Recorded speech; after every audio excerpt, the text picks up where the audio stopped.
మన వల్ల వాళ్ళకి ఏం నష్టం జరిగింది అనేది మనం రోజు మన దైనందిన జీవితంలో ఒక రాత్రి పడుకునే ముందు ఒక 15-20 నిమిషాలు ఆ డైరీలో మనం రాసుకోవాలి. తర్వాత మనం వాళ్ళతోని ఎంతలో ఉండాలి అంతలోనే ఉండాలి. వాళ్ళని ఎవరిని నువ్వు నన్ను ఈరోజు తిట్టినావు, నేను రేపు నిన్ను తిడతా అంటే ఆ కర్మ అక్కడితో అయిపోతుంది. మళ్ళీ మనం కర్మని రాసుకున్న వాళ్ళం అవుతాం. కాబట్టి మనల్ని ఎవరు తిట్టినా, మనల్ని ఎవరు దూషించినా అది మన శరీరానికి అవతలి సైడే. ఇంకా మనం యువతల లోపల ఉన్నది ఒక ఆత్మలో దేవుడు. కాబట్టి ఆ దేవుడు మనలో ఉన్నంత వరకు మనల్ని ఎవరు ఏమి చేయలేరు. కాబట్టి మనము ఆ దేవుడిని ఎప్పుడు మేల్కొల్పుతూనే ఉండాలి. దేవుడిని బయటకి వెళ్ళగొట్టకూడదు.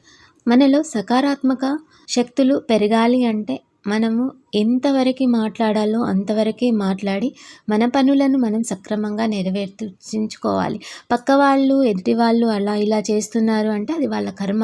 వాళ్ళని చూసి మనం అయ్యో వీళ్ళు ఇట్లా రాసుకుంటున్నారే, వీళ్ళకి రేపు ఊర్ధ్వలోకంలో ఎటువంటి గతి ప్రాప్తిస్తుందో అని తిరిగి మనం బాధపడాలే తప్ప మళ్ళీ వాళ్ళ గురించి మనం మాట్లాడకూడదు. ఎందుకంటే ఈ భూమి మీద ఉన్నప్పుడు మనకి ఏదైనా సమస్య వచ్చింది అంటే మన ఇంటి వాళ్ళో ఎవరో ఒకరు మనకి సహాయం చేస్తారు. మనము ఈ శరీరాన్ని వదిలిపెట్టి భూమి మీద ఈ శరీరాన్ని వదిలిపెట్టేస్తాము. మన ఆత్మని మనకు ఊర్ధ్వలోకానికి తీసుకువెళ్తుంది మన కర్మలు. ఊర్ధ్వలోకంలో మనం చేసే పనుల వల్ల మనం నరకానికి వెళ్తామా, స్వర్గానికి వెళ్తామా అనేది మన కర్మల బట్టి మనమే రాసుకుంటాము. కాబట్టి భూమి మీద ఉన్నప్పుడు మనము ధనాన్ని వెచ్చించి సంపాదించిన ధనాన్ని రేపటి కోసం పిల్లల కోసము, వాళ్ళ పెళ్ళిళ్ళ కోసము, లేదంటే ఇంకో ఇల్లు కట్టుకోవాలి ఏ విధంగా అయితే ధనాన్ని మనము కూడబెట్టుకుంటామో అదేవిధంగా మనం చేసే కర్మల వల్ల మనము ఊర్ధ్వలోకానికి మనం ధనాన్ని కూడబెట్టుకున్నట్టు మన క్రియలను మనం సక్రమంగా నిర్వర్తిస్తే ఆ పుణ్యము మన ఊర్ధ్వలోకానికి ఉపయోగపడుతుంది. ఊర్ధ్వలోకంలో మనకి ఎవరు రారు, ఎవరు తోడుగా ఉండరు. అక్కడ మనమే యాతనా శరీరంలోకి వెళ్ళి మన కర్మలని మనమే అనుభవించాల్సి వస్తుంది.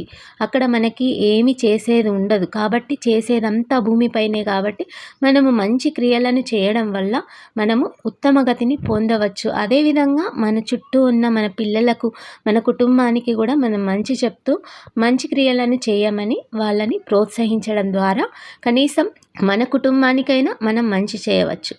ఇదండి ఇవాల్టి వీడియో. మీకు నచ్చినట్లయితే please like, share and comment to my channel. Subscribe చేసుకోవడం మర్చిపోకండి. జై శ్రీరామ్. లోకా సమస్త సుఖినో భవంతు.